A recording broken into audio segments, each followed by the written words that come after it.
Boa noite, povo lindo! Hoje nós vamos conversar com a doutora Laila. Nós vamos conversar hoje sobre benefícios rurais, com ênfase no segurado especial. Eu tenho o prazer de ter a doutora Laila hoje aqui comigo. Ela participou da mentoria, minha aluna querida. E durante toda essa semana... Oi, doutora Laila! Ó, já até entrou! Durante toda essa semana, nós vamos estar conversando, então, sobre vários tópicos do direito previdenciário e muito conteúdo bom. Quem tá entrando... Oi, Luísa, tudo bom? Quem tá entrando vai botando coraçãozinho pra gente chamar o povo, né? Oi, Liliane, tudo bom? As minhas lindas. Bruno, seja bem-vindo. Já estava ontem, né, Bruno? Também. Que bom tá acompanhando. Nós vamos ter a semana toda de muita conversa sobre direito previdenciário. A doutora Laila já tá... Oi, Eliette, tudo bom? A doutora Laila já tá ansiosa. Já tá solicitando aqui, então já vou ficar nervosa. Paola, sejam todos muito bem-vindos. Já aceitei, acho que tá conectando ali. Oi, lindinha! Ah, Tudo bom? Como você está? Tudo boa certo? noite, tudo bem? Melhor agora na companhia de vocês. A doutora Laila, então, vai conversar conosco hoje, né? Especialista em benefícios rurais. Nós vamos fazer, então, um apanhado, uma conversa, né? Até porque o pessoal ainda faz um pouquinho de confusão de quem seria essencialmente esse segurado, né? Especial, e se é a mesma coisa, né? Do que a pessoa que tem direito a receber simplesmente o benefício rural. Sim, Tá trocando ali, tô eu acho que daí tu vai ter que procurando afastar um um filtro pouquinho. aqui. Ficou, quer ver, ó, se tu bota o Tô filtro, ficou tentando. aqui, ó, tá? Se tu botar, tu tá Pode aparecendo tá. assim, ó. Vou deixar Aí tu é sem. só tu afastar um pouquinho mais. Tá. Não quer botar? Vou deixar sem, Então, vai que fizer algum probleminha, né? então tá. Pessoal, então como nós temos, assim, essa dificuldade nessa classificação... Oi, doutora Vanusa, tudo bom? Minha colega linda de profissão, especialista, né, no servidor público, ela veio aqui conversar já conosco uma live, deu várias dicas legais, seja bem-vinda. Então, a doutora Laila conhece muito dos benefícios rurais, ela fez várias lives já, né, a última que eu acompanhei foi com o doutor Felipe, né, que é também especialista nessa área. Então, seja muito bem-vinda, minha linda. Eu fico honrada, né, em vocês terem aceito esse desafio, né, esse convite em fazermos, então, essa empreitada dessa semana toda de conteúdo previdenciário. E eu quero que tu fique bem à vontade, quiseres fazer a tua apresentação formal também, porque ela é minha colega aqui do Sul, não exatamente de Santa Catarina, mas está mais pertinho, né, do que muitas pessoas do Rio Grande do Sul. Então eu vou deixar a doutora Laila se apresentar para vocês. Boa noite a todos, boa noite, doutora Michele. É uma honra para mim estar aqui contigo hoje. Nós já tivemos a oportunidade de fazermos uma live há algum tempo, né? Que eu convidei a doutora Michele, já acompanhava o teu trabalho há muito tempo. Então, para mim, realmente é uma honra estar aqui contigo, participando desse projeto lindo. E, em consequência da mentoria, que foi maravilhosa. Foi uma mentoria, assim, extremamente prática, que trouxe muitos ensinamentos para a gente, que por mais que a gente atue, né, há algum tempo, a gente sempre é bom ter uma visão de alguém que tem ainda mais experiência. E a gente também não tem como dominar todos os conteúdos. Sempre vai ter algum dentro do direito previdenciário que a gente vai ter mais proximidade, né? Eu tenho bastante proximidade realmente com os benefícios rurais. E a doutora Michele tem também com os benefícios por incapacidade, que já também não é muito o meu foco. Então, essa troca é muito bacana. E eu, para quem não me conhece, eu sou Laila de Almeida Scherer, sou advogada, especialista em Direito e Processo Previdenciário e atuo aqui na cidade de Bagé, no Rio Grande do Sul, quase na divisa com o Uruguai aqui. E sou representante do IAPE, também colega da doutora Michele. né? E hoje nós vamos falar um pouquinho, então, sobre os benefícios rurais. E já tive a oportunidade Uma de falar com... bonitinha, Vice. Olha ali o sotaque dela. Gente, não é um Ah, sotaque amado. Olha que coisa mais linda. sotaque característica, né? Boa noite, visitantes. Se eu não contasse que era do Rio Grande do Sul, todo mundo ia saber.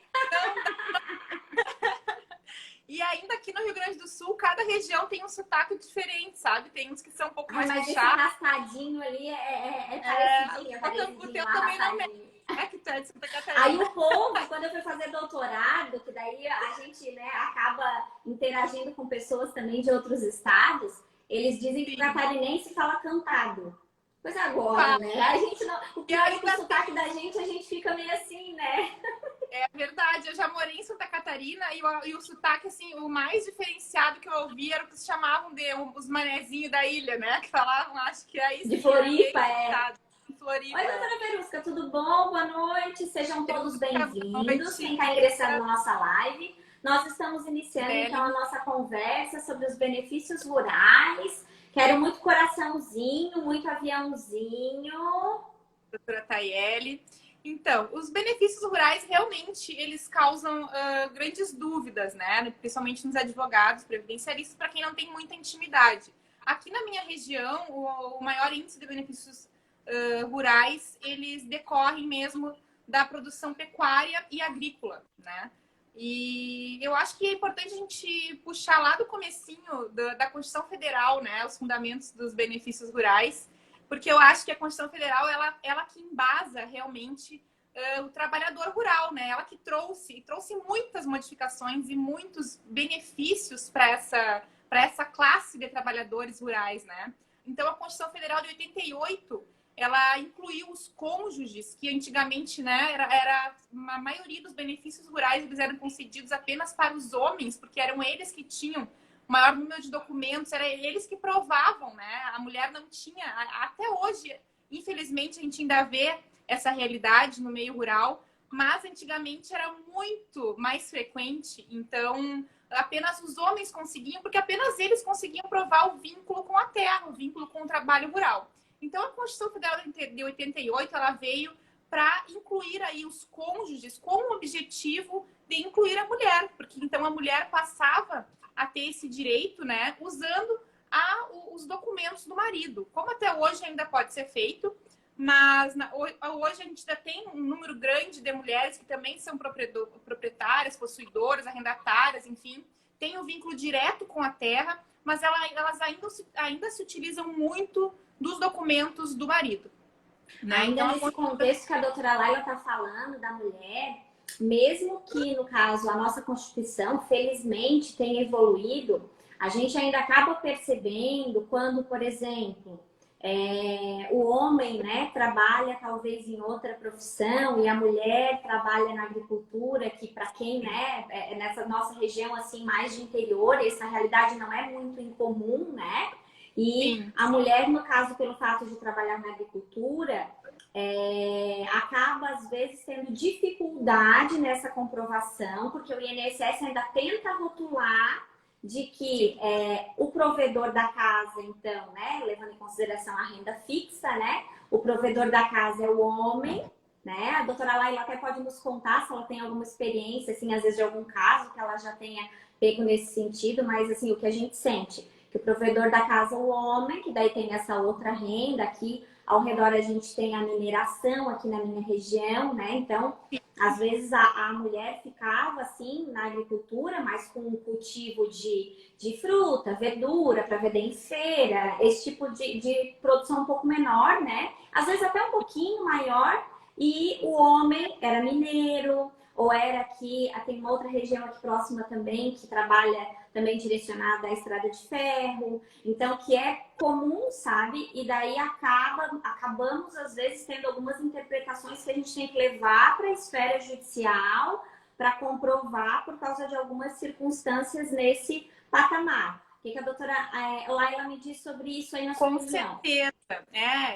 Aqui a minha região, principalmente o Rio Grande do Sul, ainda tem também muito esse critério, vamos dizer assim, mais, não é machista, mas tem essa... Ah, é machista sim, Laila, é machista. Eu acho muito machista. tem ainda eu acho que mudou muito, evoluiu muito, eu acredito que sim, mas aqui realmente é muito raro. Até, inclusive, recentemente eu peguei os documentos justamente nesse sentido que tu falou, e que a mulher era arrendatária da terra, sempre foi ela era titular. Então, para mim, foi uma novidade, porque realmente sempre é o contrário, e já tive casos em que o homem conseguiu o benefício e a mulher tentou com a mesma documentação e realmente não conseguiu. E aí eu já peguei bem depois o caso, não tinha mais o que ser feito, que infelizmente foi uma negativa judicial, né? E não tinha realmente ali uma possibilidade de reverter. E realmente o que tu falou faz todo sentido, infelizmente, né? Eu acho que principalmente no judiciário, e eu acho que esse é um ponto bem importante que a gente tem que falar também, porque existe uma diferença muito grande entre o entendimento judicial e o entendimento administrativo sobre os benefícios rurais. Ao meu ver, o entendimento é muito mais favorável na esfera administrativa, em vários pontos, né? Principalmente a idade, por exemplo, né? especial, a idade também. E a descontinuidade do trabalho também, que a gente tem essa questão, né? No administrativo é bem mais favorável do que no judicial. Então, a gente tem que observar muito quando a gente vai fazer o requerimento, quando a gente vai fazer um recurso, quando o benefício é indeferido, qual vai ser a linha que nós vamos usar. Se nós vamos ingressar na via judicial ou se nós vamos seguir na via administrativa. Então, esse benefício é um benefício que tem que se analisar com muita cautela, né? O motivo do indeferimento e qual vai ser o argumento que vai ser usado e aonde é mais favorável, né, a concessão com base nesse argumento, nesse fundamento que a gente vai utilizar. De licença aqui para a doutora Laila, que ser bem chata, bem inconveniente. Boa noite, professora Juliana. Já vou aproveitar já vou emendar a Bárbara. A Williane já disse que quando chegar a vez dela é sotaque nordestino, Laila. Ela já ficou com ciúme lá. Eu já disse que vai ter o sotaque nordestino também. É legal, né? A gente poder interagir com pessoas de todo o Brasil, né? Isso é muito bacana. Agora, em meio à pandemia, isso até anima a gente, né? A poder fazer amizades com o pessoal de todo o Brasil. Já pensou? Eu arrumei uma amiga linda dessa? Olha só. Você tem que marcar o encontro, né? Marcar o encontro presencial. Vamos tomar um vinho, né? Porque café já enjoemos, né? Tem que tomar vinho agora no encontro, né? Todo mundo quer tomar café. Não, eu já convidei o povo, o Felipe também. Eu disse, Felipe, tem que tomar um vinho. Vinho é bom. Aqui no friozinho, no inverno, é maravilhoso. Uma beleza, né? No mesmo segmento da linha de raciocínio da doutora Laila, a situação da idade também é muito interessante ressaltar, né, doutora Laila? Porque o entendimento judicial, ele tem um limite muito menos considerado, né, para retroagir a idade do segurado do que a área administrativa. Porque na esfera judicial, esse patamar fica em 12 anos. E na esfera administrativa, nós temos várias exceções. Vou passar a palavra para a doutora Laila para ela contar para nós essas exceções. É verdade. Na esfera judicial, a gente tem aí o limite de 12 anos de reconhecimento de trabalho rural. E no administrativo, não há limite de idade. A gente tem vários casos de vários colegas. Eu não consegui, até não apareceu para mim alguém solicitando um período de trabalho rural com a idade muito baixa, mas eu já vi colegas falarem que já conseguiram a partir de 4, 5 anos de idade, né? No administrativo. Por quê? Porque na esfera administrativa teve um ofício circular, o ofício circular número 25 de 2019, que determinou que não existiria idade para o reconhecimento de tempo de trabalho, né? Dos segurados obrigatórios, incluindo aí, então, o trabalhador rural, porque o trabalhador rural ele é um segurado obrigatório, né? Os trabalhadores rurais são segurados obrigatórios da Previdência do regime geral. Então, esse ofício circular, depois ele foi substituído, deixa eu só ver aqui o número da acho que é a portaria, só conferir, se não me engano, a portaria número 7 de 2020.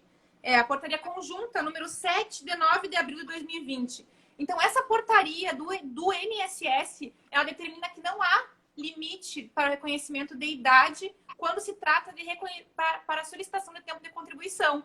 Então, mesmo o tempo de contribuição, o tempo de contribuição é um tempo de trabalho, né?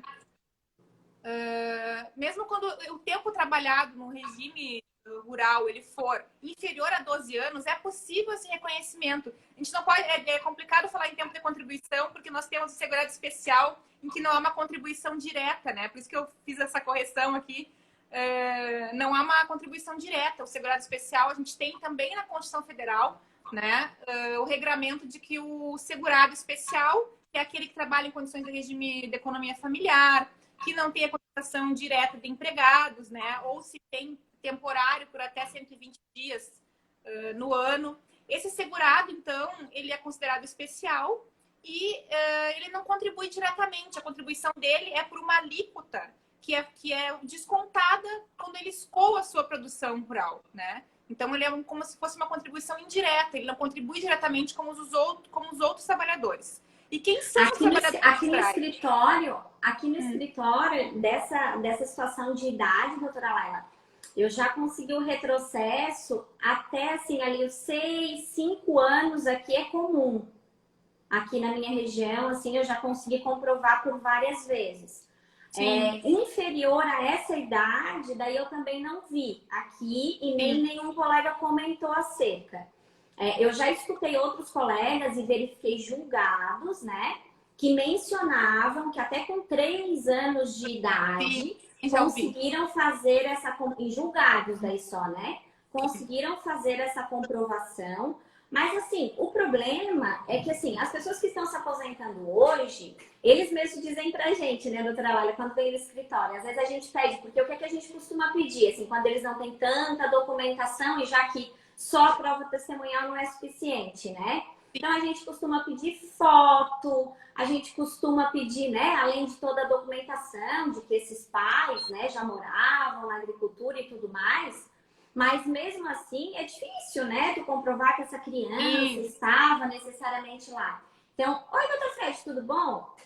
Eu acho que o que a gente pode, principalmente, que nesse julgado tinha, é essa verificação em loco e principalmente aí nos utilizando daquelas situações que a IN permite, né? Dessa pesquisa externa, né? Necessariamente, para que seja verificada a cultura da região.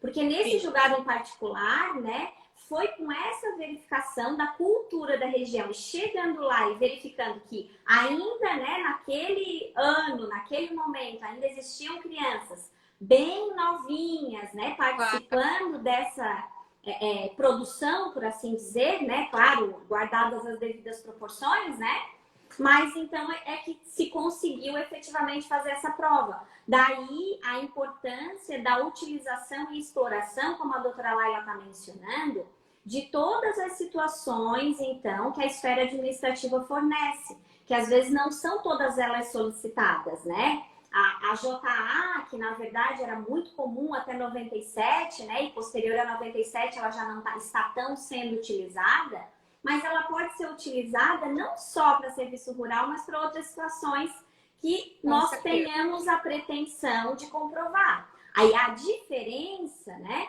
é que você vai ter que fundamentar o porquê que você está requerendo aquela JA, o porquê que você está requerendo essa pesquisa externa, né, o que você pretende comprovar, ou mesmo complementar, né, a prova que você já colocou nos autos. Então, é bem interessante explorar, porque eu digo isso, doutora Laila, porque assim, ó, eu vejo, eu não sei até como era na sua região, mas aqui, talvez porque as agências do INSS eram mais próximas e os servidores tinham esse atendimento mais direto, mas na maioria das vezes, as pessoas já vinham com um indeferimento abanando. Aqui na minha região, o mais comum, assim, eu digo assim, não muito tempo, tá? Até uns 2 anos atrás, assim, aqui na minha região. Aí a gente ia tentar arrumar e tal, né? Aquela coisa, porque não faz coisa julgada e tudo mais. Mas a maioria já vinha com o negócio meio desandado, porque a JA, se fizer desandado, já não tem muito conserto, né? Aí o problema é esse. Então, assim, às vezes não nos auxilia muito, né, doutora Laila, nesse aspecto. A gente fica na dúvida se mantém, tenta né, considerar a DER aquela para ter um benefício financeiro melhor ou se faz um novo requerimento bem fundamentado, né? Porque às vezes é complicado, né? E hoje, essa realidade, ela está modificando. E os advogados, até os que têm um pouco mais de experiência, estão tendo que reaprender a utilizar, então, em alguns aspectos, a esfera administrativa. É por isso que alguns aspectos só agora estão sendo explorados. Isso eu digo porque isso acontecia aqui no escritório, sabe? Que a gente teve que usar em mais larga escala, não faz tão pouco tempo assim, que se tornou mais comum, assim. E por isso que essas caracterizações que a doutora Laila está fazendo, pessoal, tomem nota, principalmente quem está iniciando, tomem nota de tudo. Elas são muito importantes, porque bem o que ela pontuou, sabe? Vários entendimentos da via administrativa são muito mais favoráveis que a esfera judicial. Principalmente levando em consideração o juizado, que às vezes a gente não atinge lá, né, o piso, o teto do juizado, para ultrapassá-lo, né, e ir para a competência comum, que tem alguns entendimentos mais favoráveis, e o juizado acaba engessando a gente. Então, tomem cuidado e utilizem a fala da doutora Laila, principalmente para traçar estratégias processuais, né, doutora Laila, com relação a esse segmento, que eu acho que é um ponto assim, que deve ser chamado, porque vários entendimentos que a doutora Laila já falou e que ela vai mencionar ainda, só podem ser utilizados na esfera administrativa. Um deles, esse que a gente acabou de falar, a idade, que no judicial reconhece somente a partir dos 12, e na esfera administrativa permite o retrocesso, como a doutora Laila até nominou, inclusive, as portarias, bem detalhadamente para vocês, sem limite. Então, tomem nota e utilizem muito isso no dia a dia. Eu vou parar de interferir, porque eu sou faladeira. Eu vou devolver a palavra para a doutora Laila. Colocações sempre são super pertinentes, né? E essa questão da justificação administrativa é muito importante, porque o INSS ele tem passado batido, né, por isso. Então, a maioria das vezes, ele não concede a justificação administrativa que poderia ter feito grande diferença na concessão do benefício desde a esfera administrativa. Por que é tão importante o que a doutora está falando da questão da esfera administrativa? Porque a esfera administrativa é quando tu garante ali a data de entrada do requerimento, a partir dali começam a contar as parcelas, né, que esse segurado vai receber para quem é iniciante. Eu falo isso porque o óbvio, mas às vezes a gente tem que dizer também, já me perguntaram o que é a DER, né? Até recentemente uma colega me perguntar, recebeu uma sentença, nossa, ele quer a DER, o que eu faço, né? Como é que é a DER?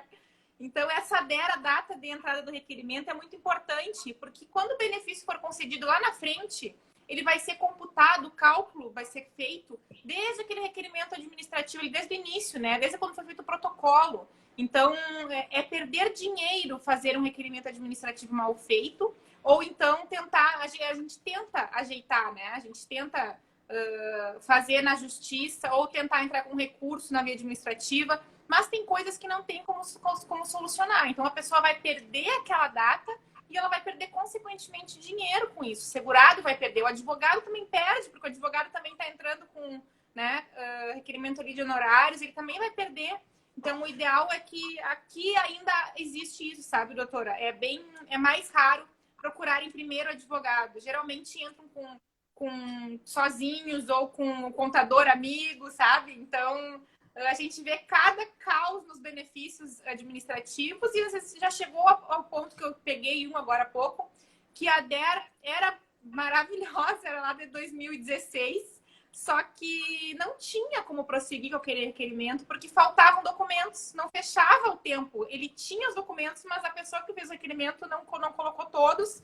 Então, faltava tempo, não tinha como anexar esses documentos na esfera judicial, que a gente sabe que o INSS ele tem que dar a negativa desse benefício, então a gente tem que anexar todos os documentos necessários na esfera administrativa e não havia mais o que ser feito a não ser entrar com um novo requerimento constando daí sim todo o período, né, para comprovação da atividade rural.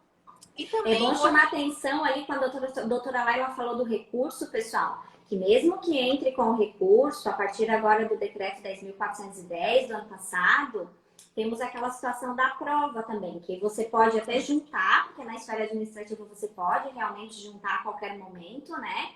Só que agora, no caso, se você faz a juntada de um documento que já existia, sem engessar direitinho, né? O porquê que não foi juntado lá no começo, você também vai perder essa data de entrada do requerimento, que vai passar a constar de quando você realmente colocou toda a documentação pertinente, né? Que é uma outra situação que também tem que tomar bastante cuidado. E antes não era assim. Você podia juntar a qualquer momento, né? E não era o caso de perder essa data de entrada. A gente perdeu esse benefício. Apesar de que nós temos algumas situações que na prática a gente pode utilizar para dar uma engessadinha, para não perder, né? Que às vezes a culpa não é nossa, que a gente pede lá um PPT e o povo não fornece, né? Então tem umas formas de dar uma engessadinha. Mas é bom sempre vocês tomarem cuidado, tá? Com relação a isso. Deixa eu dar sua boa noite para a Alexandra, aqui uma querida, a doutora Luana, que fez live, o Roberto. Enfim, todos os que estão ingressando na live, muito boa noite a todos. Vou pedir para que mandem aviõezinhos, para que mandem coraçõezinhos. Se tiver alguma dúvida específica também, se quiserem colocar ali, à medida que a gente vai seguindo aqui, se for algum assunto que a gente já foi incorporar, depois a gente já dá uma comentadinha, mas senão a gente tenta auxiliar, tá, pessoal? Pode ficar à vontade, doutora Lani. E a outra questão bem importante é que quando a gente fala em benefícios rurais, geralmente nos vem à cabeça apenas a aposentadoria rural, né? E nós não temos apenas a aposentadoria. Vou voltar lá na Constituição Federal, porque a Constituição Federal 88 ela instituiu, né? A igualdade entre o trabalhador rural e o trabalhador urbano, igualdade de direitos, né? A uniformidade.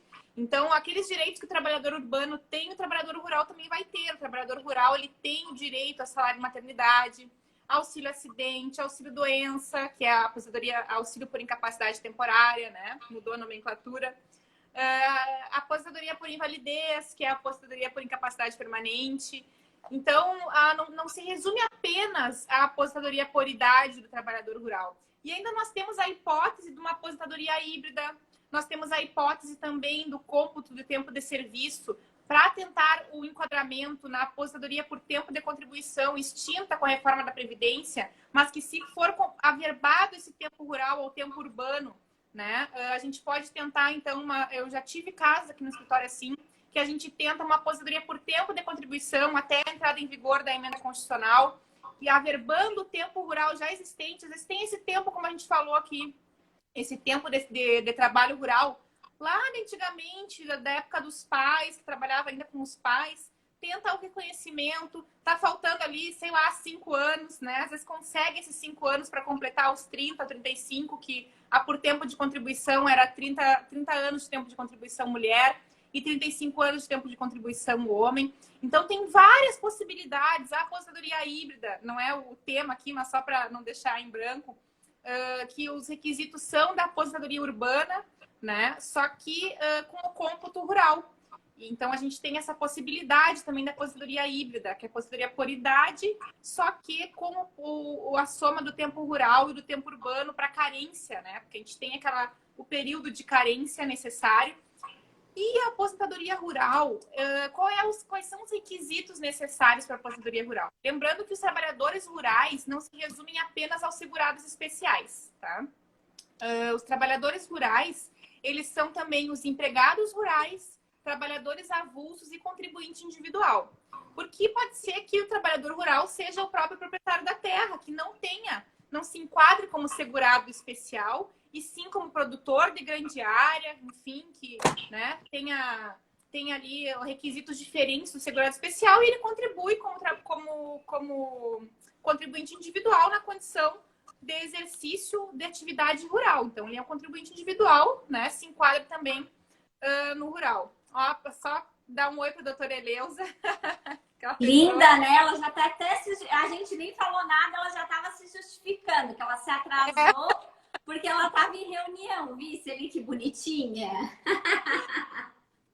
Sejam muito bem-vindos, pessoal.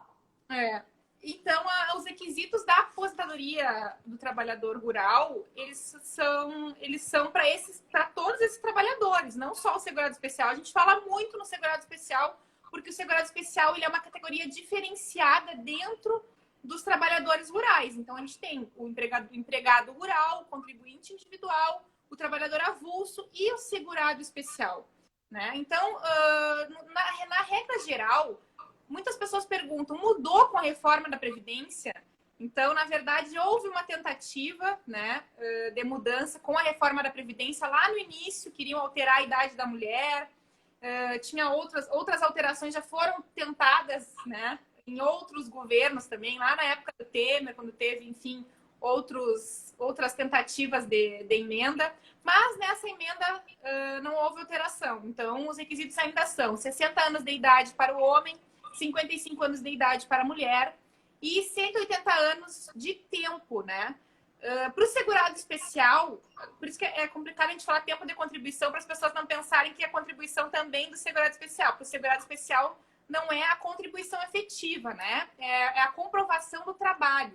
Então, é 180 meses trabalhados na atividade rural, em regime de economia familiar, e sem auxílio de terceiros, né? Apenas a família produzindo ali. Com área não superior a 4 módulos fiscais. Os 4 módulos fiscais, eles são medidos em hectares. Pode ser, entra no site do INCRA e procura o teu município, no teu estado e vê quanto vale o hectare para te fazer, né, a multiplicação por 4 dentro desses módulos fiscais. A gente tem que descartar as áreas que não são aproveitáveis, áreas improdutivas. E muda então, muito, né, doutora Laila? É interessante mencionar que essa situação dos módulos fiscais, aqui na região sul, só entre Santa Catarina e Rio Grande do Sul já tem diferença de comparação, porque Santa Catarina chega no máximo a 40, né? Depende da região ainda. Rio Grande do Sul já chega a 70 hectares, né? O módulo fiscal, aí depende do município, como a doutora Laila está dizendo. Então, esses 4 módulos fiscais, pessoal, então não tirem por parâmetro, talvez, o de um processo, uma jurisprudência que vocês estejam olhando, tá? Tomem cuidado com isso. Vocês observem o do município efetivamente de vocês, porque isso não tem nem como a gente falar, porque muda. Cada município tem a sua particularidade. Então, façam exatamente o que a doutora Laila está mencionando, porque é bem diferente e é radicalmente diferente. Por exemplo, eu até estava dando uma olhadinha, se a gente for olhar lá para o Nordeste, nossa, quase dobra assim, a quantidade de hectares relacionado a gente aqui do Sul. Então, às vezes não tem comparação, tá, pessoal? Então, olhem isso de forma muito pontual, assim.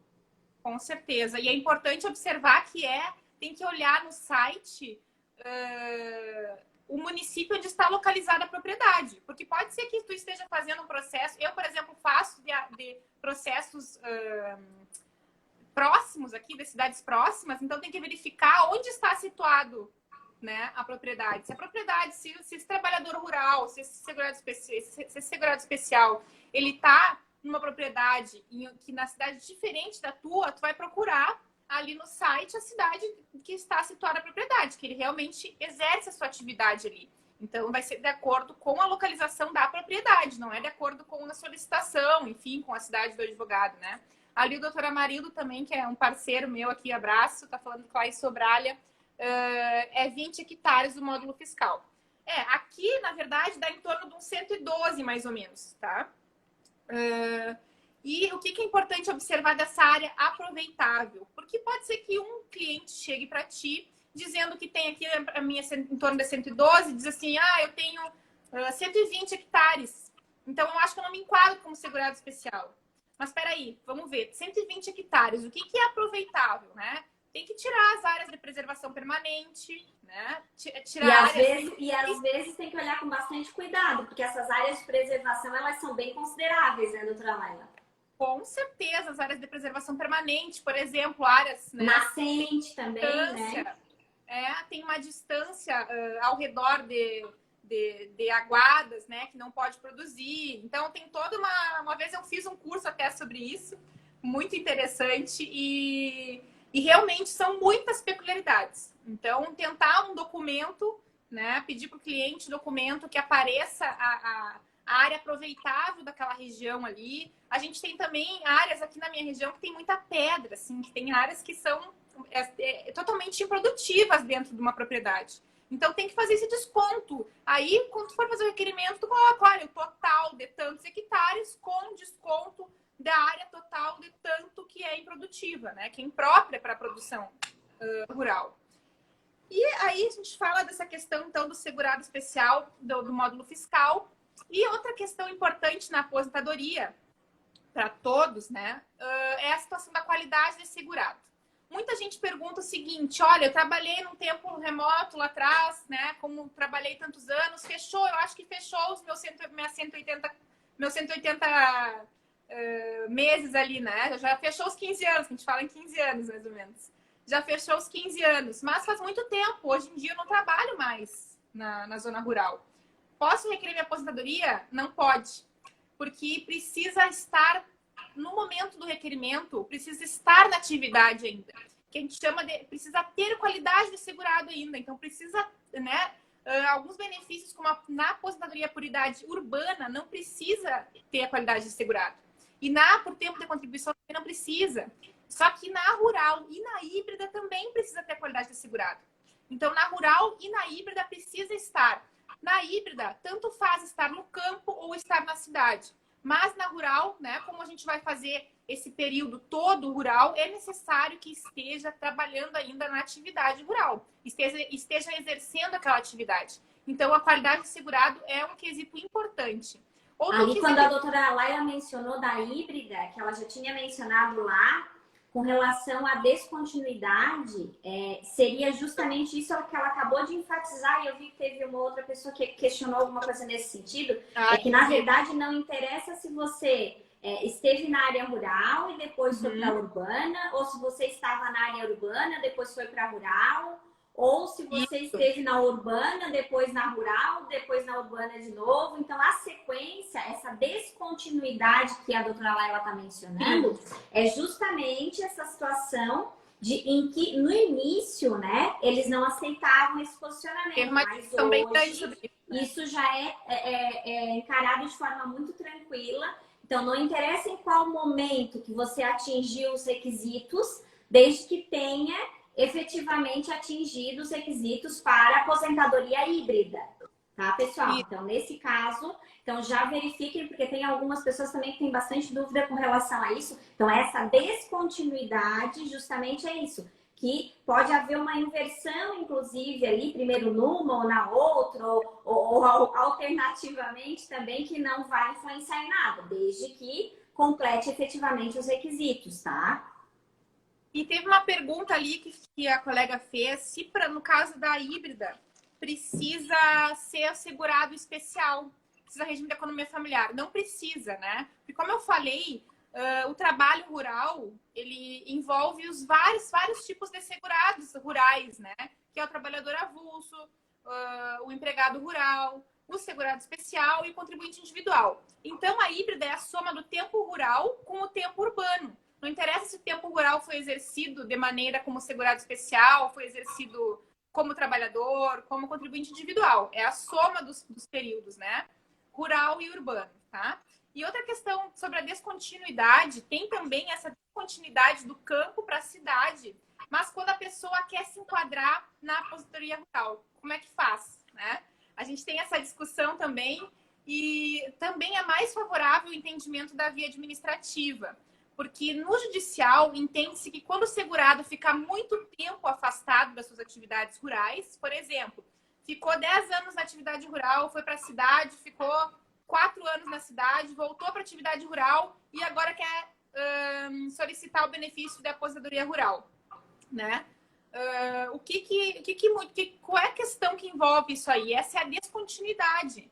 Então, na via administrativa, a gente tem um entendimento muito mais favorável, porque a gente tem o artigo 158 da IN. Vou verificar aqui até para vocês anotarem qual é. Aqui, ó, o artigo 158 da IN de 2015, que ela determina justamente isso, né? Que vai ser caracterizado e mesmo havendo essa descontinuidade. Já na justiça, a gente não tem esse entendimento favorável, tá? Porque na justiça o entendimento é de que, se não me engano, no máximo, acho que você ficar afastado por, não sei se 1 ano, talvez, 1 ano, 2 anos no máximo, na justiça. Então, é favorável que quando queira fazer esse requerimento, mesmo com a descontinuidade, para aposentadoria rural ou qualquer outro benefício rural, caracterizando ali, né, a condição de trabalhador rural, seja na via administrativa e não na judicial, que na judicial realmente é muito difícil conseguir, justamente por isso, porque no judicial já tem o entendimento de que aquele segurado ele perdeu a sua vocação.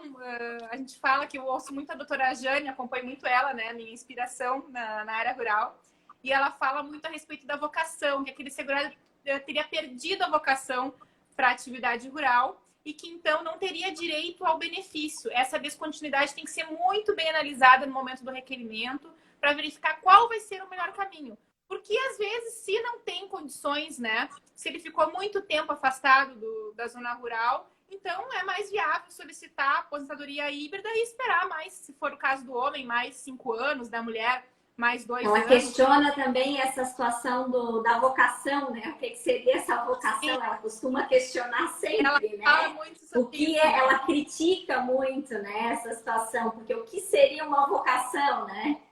Será que a gente tem realmente vocação para cada profissão? Eu acho que, ao mesmo tempo que a gente teve muitos ganhos com a Constituição Federal, né, como eu já mencionei aqui, a gente tem também essa questão, até a própria questão da qualidade de segurado, né? Por que o rural e a híbrida tem que ter qualidade de segurado e a puridade e a por tempo de contribuição não tem, né? É uma diferença, não há equidade aí, né? Se a Constituição Federal ela traz que tem que ter a equidade, por que não existe essa igualdade entre a urbana e a rural? Até a híbrida, porque a híbrida já se utiliza dos parâmetros urbanos, né? A idade da híbrida não é a mesma da rural. Se na rural o homem precisa ter 60 anos, na híbrida ele tem que ter 65, né? Sim, porque usam os critérios do urbano, né? Só tem essa situação específica. Só tem essa situação específica da adaptação, né, do período rural.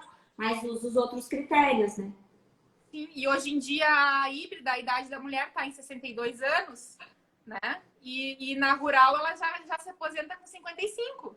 Então, eu acho que quando uma pessoa chega para ti com essa descontinuidade do serviço rural e ela não tem a idade para híbrida ainda, eu acho que pelo lapso temporal que vai passar até ela completar a idade, vale a pena tentar na via administrativa esse reconhecimento, apesar da descontinuidade. Claro, e é diferente da descontinuidade para híbrida, que não há necessidade, não importa se ela está no rural ou está no urbano. Quando é para rural, ela tem que estar necessariamente, mesmo com a descontinuidade, no exercício da atividade rural. Então, ela tem que ter voltado para a zona rural, para o seu trabalho rural, e não pode, então, estar na urbana, né?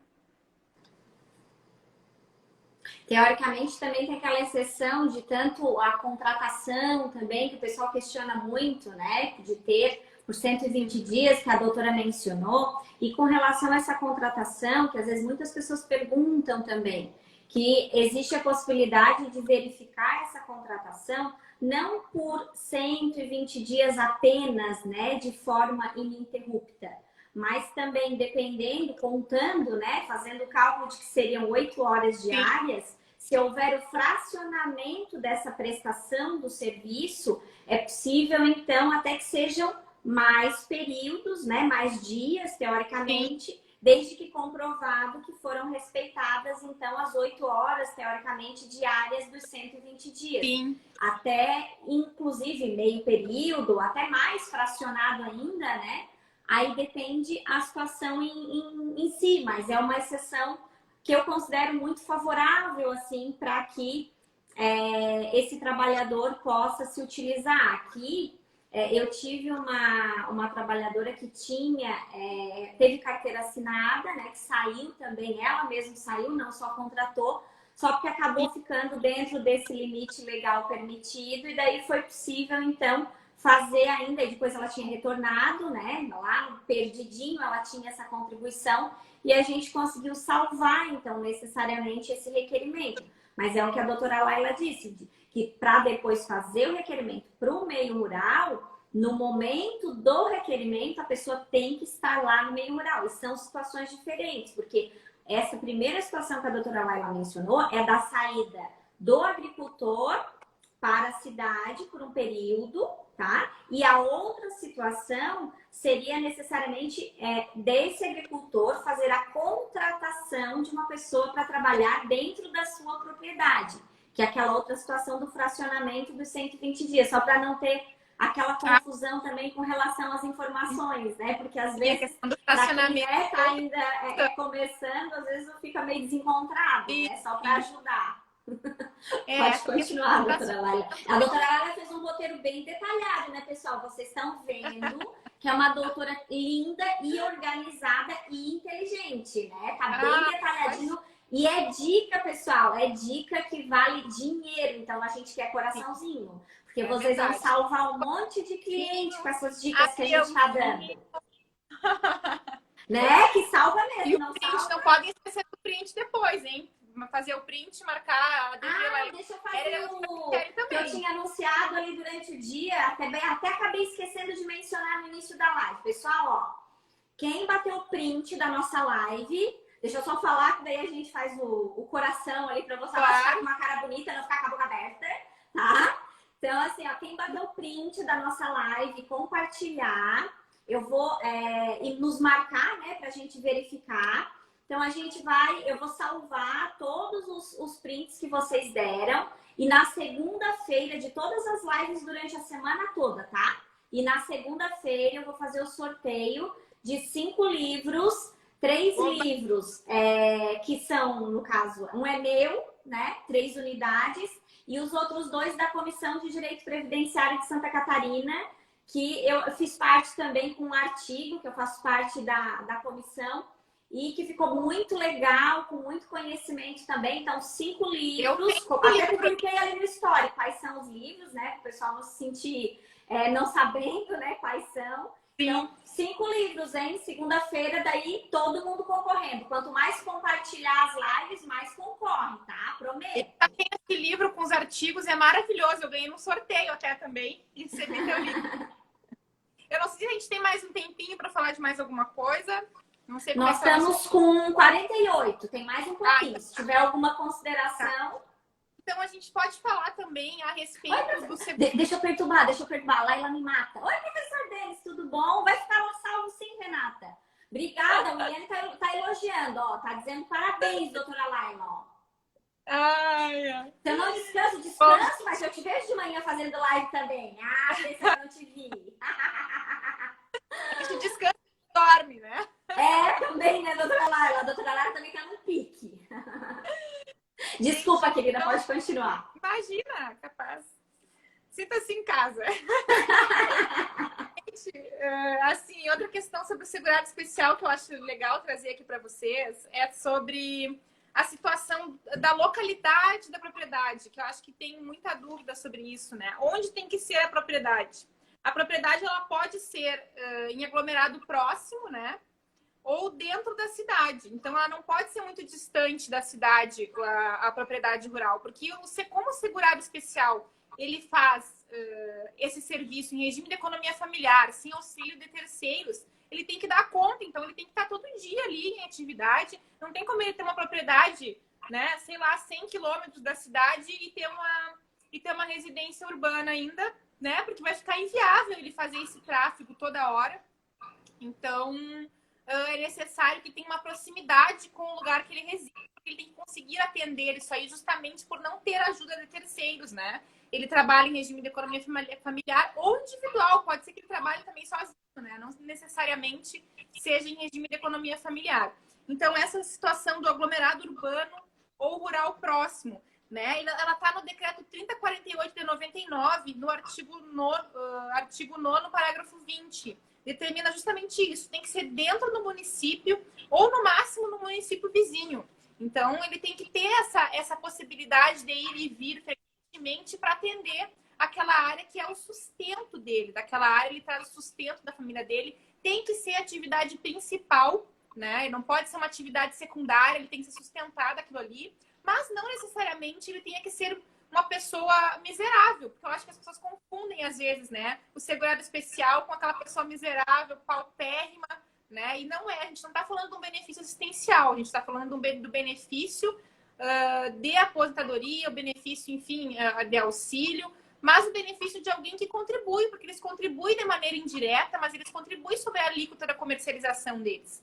Então, eles às vezes estão até na desvantagem, né, doutora Laila? Eu digo isso porque aqui na minha região tem muito produtor de fumo. Para quem não conhece, a produção de fumo lá para o cigarro, né? E são produções, pessoal, às vezes outras pessoas de outras regiões, eu não sei, eu não entendo nada de agricultura, assim. Então, eu não sei o que pode ser cultivado e aonde, tá? Então, vocês me perdoem a ignorância. Mas, assim, talvez para quem não conheça, a produção de fumo, mesmo em regime de economia familiar, é uma produção de fumo, é uma produção que é extremamente lucrativa. Aqui nós Sim. temos a maioria dos produtores que têm, né, filhos que ficam, às vezes, auxiliando na agricultura, que vendem 100 mil, 200 mil, às vezes até mais de produção de fumo. E recolhem a nota, né, lá para, enfim, para as empresas fumageiras, né? E que é uma alíquota que é recolhida e um valor significativo. Além de a maioria deles, aqui na minha região, ainda tem às vezes granja de galinha, que eles recolhem também alguma coisa de contribuição. Então, eles têm outras culturas, sabe? Porque a plantação de fumo ele é um lapso temporal só, né? Eles têm um período sazonal, depois eles ficam livres, então, para praticar outras culturas. Então, agregando tudo, na verdade, se for colocar na ponta do lápis das alíquotas, eles acabam, às vezes, saindo até na desvantagem. Às vezes, para eles era até mais útil, né? Recolher de uma outra forma, porque pelo menos eles teriam um retorno, né? Dessa contribuição que vão fazer. Então, é bem esse ponto que a doutora Laila está abordando agora, de que não tem nada a ver com pobre, tá, pessoal? Porque às vezes o pessoal confunde esse conceito, né? Aqui na minha região o povo não confunde muito, Laila, porque os agricultores aqui são tudo ricos. Aqui na minha região os agricultores são tudo ricos, não tem pobre não, tá? Eu já vi preconceito, inclusive com um cliente meu, que ele foi solicitar um auxílio-doença, e ele disse que o perito já olhou para ele, né? Porque ele não é uma pessoa, ele não tinha as mãos escalavradas, né? Ele era uma pessoa normal, bem devida, né? E que foi fazer a perícia e disse que o perito começou a olhar com ares de desconfiança para ele, né? E fez alguns questionamentos assim, de entender que, né? Como assim segurado especial, né? Ele veio com uma caminhonete do ano, sei lá, né? Isso não quer dizer que independe, né? Desde que ele comprove que ele vive daquilo ali, independe o valor que ele obtém com o seu serviço. Que bom que ele consegue trabalhar e fazer render bastante, né? Ele não precisa ser miserável para solicitar esse benefício. E o segurado especial, o valor do benefício dele, do segurado especial, não vai ultrapassar um salário mínimo, né? Ele vai receber um salário mínimo. A exceção que tem é se ele recebeu em algum desse período que ele vai computar auxílio acidente, porque daí o valor do auxílio acidente vai computar ali no benefício. Até já fiz um artigo sobre isso no IAPE, quem quiser confere lá. E, então, em regra, é um salário mínimo, né? Mas a gente tem também os outros benefícios, que são dos outros trabalhadores rurais, vai se fazer o cálculo de acordo com o que eles contribuíram, né? Do trabalhador rural. O pessoal está reclamando muito daquilo que a gente acabou de falar, Laila. Tem uns quantos ali que falaram com relação à miserabilidade, que disseram que eles estão exigindo, né, esse critério da miserabilidade do segurado especial. Eu acho que vocês têm que recorrer, bonitas. Fundamentar bem direitinho, que na lei não está previsto. Eu vou dar uma olhadinha nos artigos ali, alguns artigos pertinentes ali, para auxiliar vocês e vou colocar ali no Telegram, tá? Com relação à situação da miserabilidade. Se a doutora Laila também tiver alguma consideração, ela me repassa, eu posto ali também, para auxiliar vocês nesse sentido. Mas tanto no administrativo quanto na área direcionada à justiça, façam um recurso, porque a miserabilidade não é um critério da aposentadoria do segurado especial, tá? Então não pode esbarrar nisso. Eu acho que tem que procurar a jurisprudência, né, da região. Eu acho que é bem importante, muito válido. Eu gosto muito de fundamentar as minhas, de argumentar, usar nos meus argumentos a jurisprudência, porque eu acho que tem peso, sabe?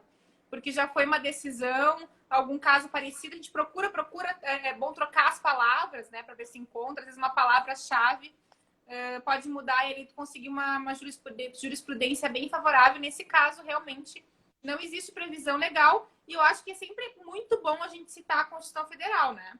A gente tem que puxar a brasa para a Constituição Federal porque ela é a suprema, né? É a nossa supremacia da lei. Então, a Constituição Federal ela deve ser argumentada em todos os nossos fundamentos, porque é nela que se respalda, né, todos os benefícios, enfim, custeio, tudo, né? Tá na Constituição Federal, então coloca ali a Constituição Federal, que eu acho que é uma boa tática, né? E Como não pode se argumento. criar, se a própria lei não traz esse requisito, não pode se criar um requisito para impedir, né, o trabalhar de se aposentar. Porque, na verdade, não existe, né, o requisito legal dizendo que tem que ser miserável Sim. na situação do rural, né? Que a Nara tá colocando aqui. Ah, estão confundindo com o BPC. Estão confundindo mesmo, amiga. Não tem nada a ver com... mas assim, lá não se contribui. Aqui, apesar de que o pessoal diz que não contribui, mas contribui, como a gente acabou de mencionar, na venda das mercadorias. E eu até fiz questão de dar o exemplo do fumo, porque aqui, assim, é o que eu vejo que é de mais valoroso, sabe? O escoamento dessa produção, porque é uma produção de 100, 200, 300 mil reais, um recolhimento de alíquota não é um recolhimento de uma pessoa miserável. Então, a própria produção não justifica a miserabilidade. Então, não há o que se falar em miserabilidade. Mas, assim, eu vou dar uma olhadinha, mas um TRF4 tem, sim, entendimento favorável. Porque aqui na minha região, essa parte de fumo passa bem tranquilo, tá, pessoal? E com essas produções, como eu menciono para vocês, assim, com um valor elevado, bem elevado. Tá? Como falaram aí agora também a questão da soja, que para mim tem muito a questão da lavoura, né, da pecuária. O preço que tá a soja realmente, né? O saco da soja tá altíssimo. Uma pessoa que tem uma pequena propriedade, se produzir tudo ali de soja, então vai ter um rendimento muito alto, né? Então isso aí não caracteriza, o rendimento não caracteriza. E a contribuição, quem diz que o segurado especial não contribui está enganado, porque a determinação da forma de contribuição está prevista na Constituição Federal, que é justamente essa questão da alíquota sobre a comercialização. Então, eles já estão pagando, né? Já estão tendo o desconto ali, aquela alíquota embutida na sua comercialização, justamente para terem o direito a se enquadrarem nos benefícios, né? A que eles fazem jus, porque há uma contrapartida, né? Há uma contrapartida, então não é um benefício assistencial como o BPC, que não tem contrapartida nenhuma, né? O BPC a gente sabe que não tem, mas aqui há sim uma contrapartida, então é direito que eles tenham o retorno da Previdência Social, com direito aos seus benefícios, lembrando que não apenas a aposentadoria por idade, salário e maternidade, é muito importante que elas saibam que as mulheres têm direito ao salário e maternidade, auxílio acidente também é muito importante, né? Porque ocorre muito no meio rural, auxílio acidente, auxílio doença, por incapacidade. Gente, é muito comum, as pessoas no meio rural também ficam doentes, se acidentam, têm filhos, elas são iguais às pessoas que trabalham no meio Deixa eu urbano. só fazer uma consideração, doutora Laila, com relação à pensão por morte, porque a pensão por morte é uma das exceções, porque você pode fazer essa comprovação, né, pós-mortem. É a única exceção, o segurado, então especial, é a única exceção que você pode fazer essa comprovação depois da morte da pessoa, desde que, né, obedecidos, né, certinhos os critérios, né, que estiverem todos corretamente comprovados lá com as notas, enfim. Aqui no Sul a gente usa nota, né, de produtor, mas diz que no Nordeste Sim. não é nota, que o povo usa, é outro tipo de documento, que eu até esqueci o nome. Não. Porque o comum pra gente aqui é pedir a nota, né, de produção. Sim, aqui também. Mas no Nordeste já me disseram, as meninas já me disseram que lá não é, lá tem outro nome o documento, agora eu nem vou me lembrar, mas se alguém tiver aí, colabora com o nome do documento. Provas.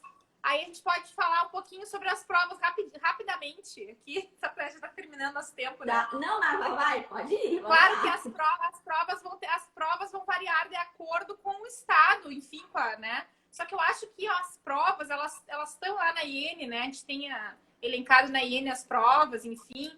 As provas eu acho que a gente pode deixar a mente aberta, né? A nossa e a do cliente, para que a gente consiga, assim, visualizar o que poderia comprovar. Eu acho que eu peço muito, se é um tempo muito remoto, fotografias. A gente tem também claro, a justificação administrativa é muito importante, mas eu acho que até eu vi a doutora Michele falar sobre isso também, as fotografias, né? Quanto são importantes para reviver aquele momento e realmente a gente vê que antigamente a realidade era outra. Eu acho que os juízes estão pautando as decisões deles dos tempos de antigamente, que o trabalhador rural realmente era aquela pessoa de chapéu, de chinelos de dedos, né? Que necessariamente tinha que estar com a mão aleijada. estrada, né, para demonstrar que trabalhava no campo. E essas fotos antigamente refletem justamente isso, aquela família com os filhos, né? Eu sou filha de produtor rural, então realmente as minhas fotos da infância são assim, em cima de um trator, né? No meio do campo. Visivelmente as fotos representam aquela vida no meio rural, né?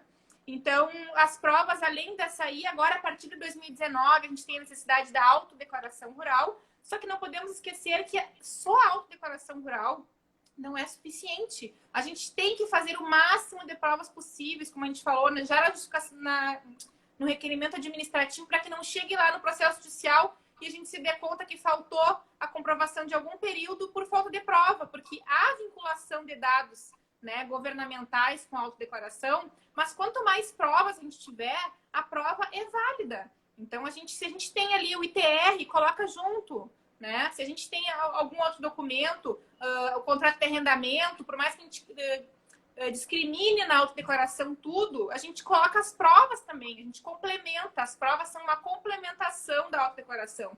Elas estão afirmando, reafirmando aquilo que tu já está colocando na autodeclaração. Então, eu acho que o conjunto probatório é muito farto. Mas nós temos, claro, algumas provas, né? Como eu já falei, o ITR, contrato de arrendamento, depende qual vai ser o vínculo, né? Contrato de arrendamento, contrato de compra e venda. A gente tem compras de insumos agrícolas, medicamentos para pecuária, né? Compra e venda de gado, né, produtos para soja, sementes. Isso tudo deixa eu ver se eu tenho algum rol aqui das provas. As certidões também, né? Certidão de casamento, de nascimento, de óbito. Todo tipo de certidão de órgão público que registre efetivamente, porque daí o órgão público tem fé pública também, aí também acaba auxiliando, né, doutora Laila, com relação a essas comprovações. As provas, eu acho que a gente, claro, eu costumo dar um rol para os clientes olharem e dizer, ó, leva isso aqui e tudo mais que tu achar que tu acha que pode fazer prova disso aí, tu traz também, né? Então, às vezes a gente consegue, às vezes tem clientes que vêm, né, com um monte de documento pra gente. A Bruna Barroso está complementando, título de eleitor antigo com também, certeza. de reservista também, de aquele outro que eles vão lá fazer a declaração, mas ainda tem uns bonitos que declaravam errado ainda. Em vez de dizer que era agricultor, eles colocavam que era estudante. Aqui eu tive um artista que colocou que era motorista. Eu perguntei, mas o senhor foi motorista em algum momento na sua vida? Não, mais por que o senhor botou que era motorista? Porque eu fiquei com vergonha, porque o pessoal antigamente tinha vergonha de dizer que era agricultor, né? Os jovens, então a gente ainda enfrenta algumas situações dessa no dia a dia também, tá, pessoal? Então, vários documentos, só vou fazer uma consideração com relação à autodeclaração, pessoal. Para quem talvez não tenha preenchido, ou que, né, vá começar a verificar isso agora, deem uma olhadinha com bastante cuidado no ofício circular 46 para quando forem preencher essa autodeclaração. Por quê? Porque essa autodeclaração, se ela for preenchida, né, de forma equivocada, depois ela não pode ser substituída. Depois que vocês juntarem na esfera administrativa. Então, olhem item por item lá do ofício, né? E olhando o próprio ofício, que aqui a gente não vai ter tempo de abordar cada item, mas tenho certeza que se vocês derem uma lidinha, tá? Olhando item por item do ofício, vocês vão conseguir desenrolar lá a situação da autodeclaração para entender, né, um pouco o que deve realmente ser escrito em cada item, em cada tópico. E principalmente, tomem cuidado, né, no colocar, porque depois, um dos requisitos legais que foram trazidos é a situação da confrontação de informações. Então, vai que um irmão declarou uma coisa, o outro daqui a pouco declara outra, o pai ou a mãe, enfim, depois eles confrontam essa informação e vai dar problema. Então, é bom sempre ter o cuidado, né, no preenchimento para colocar realmente o que efetivamente aconteceu naquele período que você trabalhou, inclusive definindo períodos, né? Porque pode ter situações diferenciadas, em tipo de terreno, diferenciados. Então, deixar isso bem, bem pormenorizadinho, tá? Com certeza. Só para completar o colega falou a declaração.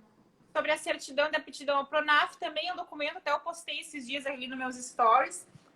A gente pode solicitar pelo próprio site ali, né? A gente coloca os dados e solicita essa certidão também, é uma prova. E as provas podem ser fartas. E quando há poucas provas, né? O que acontece? Por exemplo, eu tenho só um documento para tal período. Havendo início de prova material, pode ser solicitada a justificação administrativa.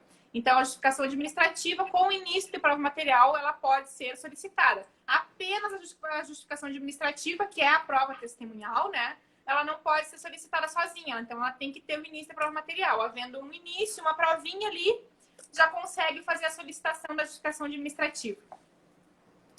Mais alguma consideração, doutora Laila?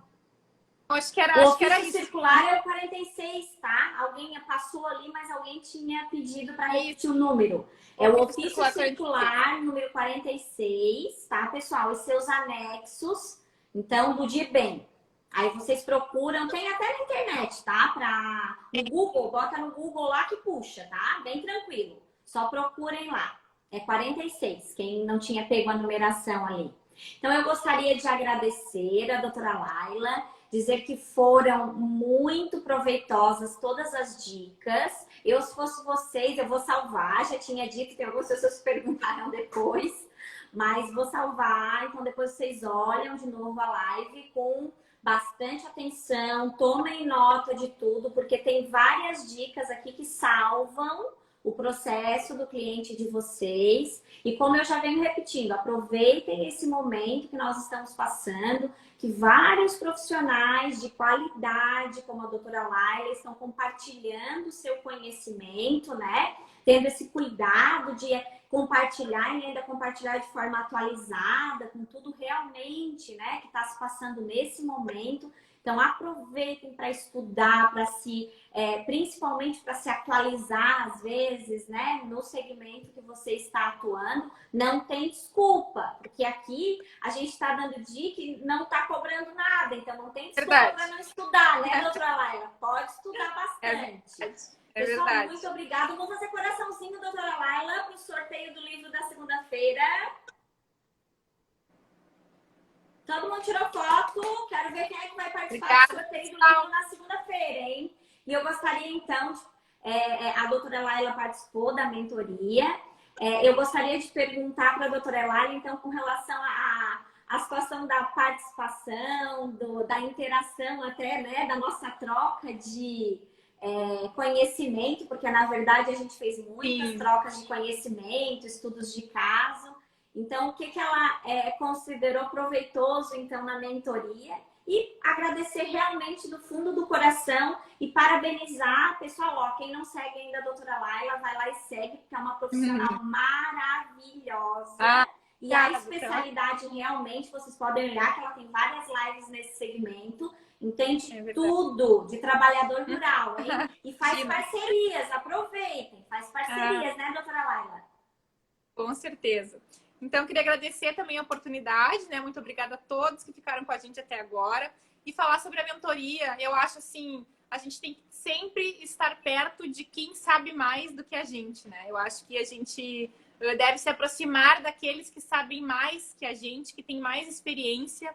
Eu sou ainda jovem advogada, então todas as oportunidades que a doutora Michele falou é importantíssimo. Todas as oportunidades que a gente tem de absorver informações, absorver, né, ensinamentos, experiência de outras pessoas que estão à nossa frente, eu acho que a gente tem que aproveitar. Ainda mais como a doutora Michele falou, de forma gratuita.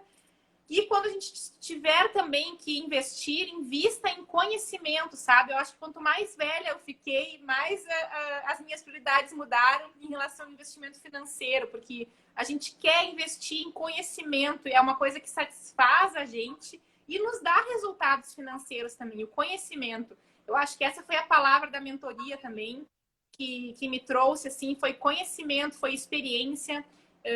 Eu pude observar assim vários casos que tu trouxe a parte prática realmente do que acontece, né, no escritório, que eu acho que a gente sente falta disso, porque a gente não tem, eu como jovem advogada, eu não tenho, né, um vasto conhecimento em todas as áreas. Tem algumas que eu atuo mais, outras um pouco menos. E ter conhecimento de casos práticos de escritórios é, assim, excelente, porque amanhã ou depois vai aparecer um caso para a gente também, assim, né? A advocacia previdenciária é assim, ela está em constante evolução e nosso escritório está toda hora recebendo uma coisa ou outra, por mais que a gente acha que saiba tudo, a gente nunca sabe tudo. Então, a gente tem que pegar essas informações de quem tem experiência prática para daqui a pouco a gente poder colocar isso no nosso dia a dia, né? E também poder levar as nossas experiências, né, para ouvir um conselho, para saber como proceder da melhor maneira. Então, foi excelente. Parabéns pelo teu trabalho, te admiro muito, não só como professora, mas pela pessoa que tu é, sempre disponível, né? Não só agora, em outras vezes também. Parabéns pela profissional e pessoa maravilhosa que tu é. E muito obrigada. Não, eu que agradeço pela confiança, gratidão e muito conhecimento agregado no dia de hoje. Pessoal, muito obrigado por terem ficado, então, aqui nos assistindo, nos acompanhando. E eu espero que realmente seja extremamente proveitoso, né? Tenha sido essa nossa noite. Beijo no coração de todos vocês, tá? E se cuidem bastante, tá, pessoal? Tchau, doutora Laila. Uma amada. Boa noite. Boa noite.